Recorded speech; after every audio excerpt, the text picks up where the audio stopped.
au cours de l'année de Kinshasa. Et puis j'ai fait venir beaucoup de spécialistes ici à l'université de Seconde. Nous avons trouvé une science informatique et maintenance sans ordinateur. Nous en avons amené.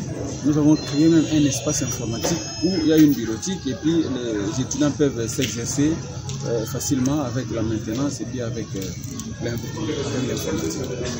Nous avons trouvé un institut de technique médicale qui n'avait aucun hôpital et nous avons pris Zendo, l'hôpital Zendo qui est devenu maintenant la clinique Zendo Sepomade, pour que nos étudiants se forment là-bas.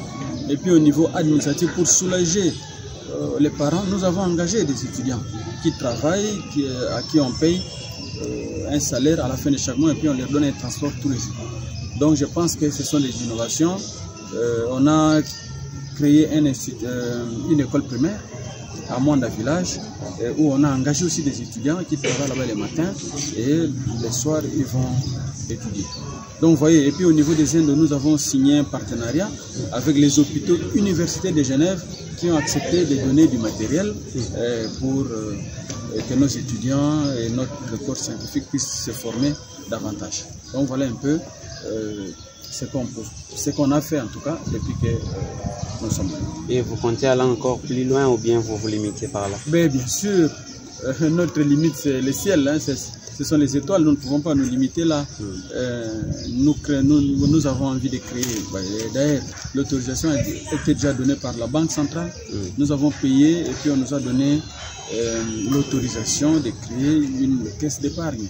Un peu à l'instar de la Cadeco que nous allons lancer à partir du début de l'année prochaine.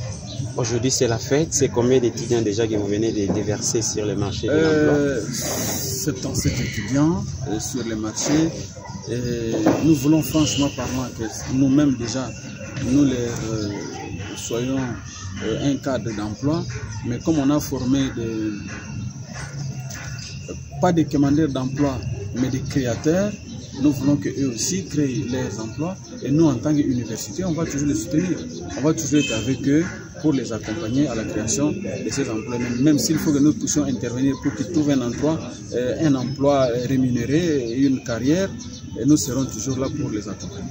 Et un mot à ceux qui disent que l'université du Sepoma ne donne pas de diplôme signé par le ministre lui-même. Faux et archi faux, parce que je viens d'en donner un spécimen, j'en ai montré. D'ailleurs, nous sommes, je pense, la seule université à Mwanda reconnue. Il y a des instituts supérieurs qui sont reconnus, mais nous sommes la seule université reconnue à Mwanda. Donc nos diplômes ne peuvent qu'être signés par un ministre, ils doivent être homologués par le ministre.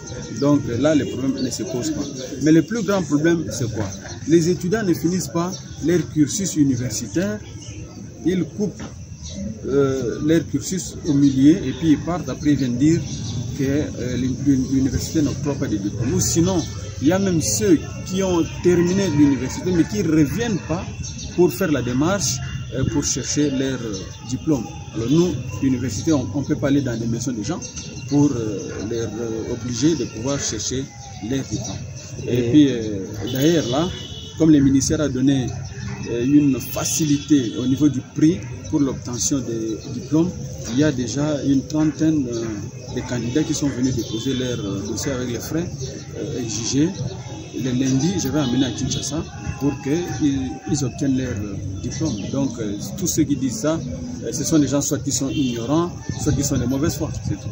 Et un rappel sur les facultés qui sont organisées à l'université de Sepoma. Il y a le management des sciences économiques, il y a les droits, il y a l'environnement, il y a les sciences informatiques et la maintenance des réseaux.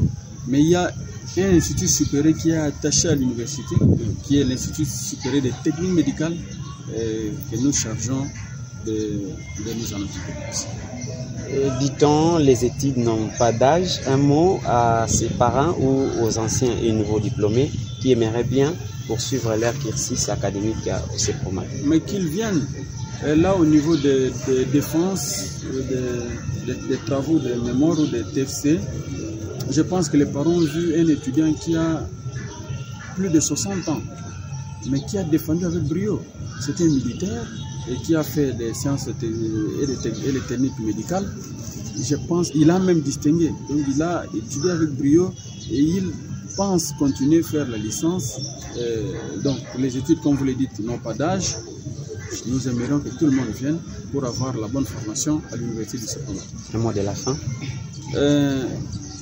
J'invite les parents à envoyer leurs enfants. J'invite les parents eux-mêmes qui veulent se former, venir se former davantage. Et nous voulons créer cet espace pour le développement de la ville de Montréal.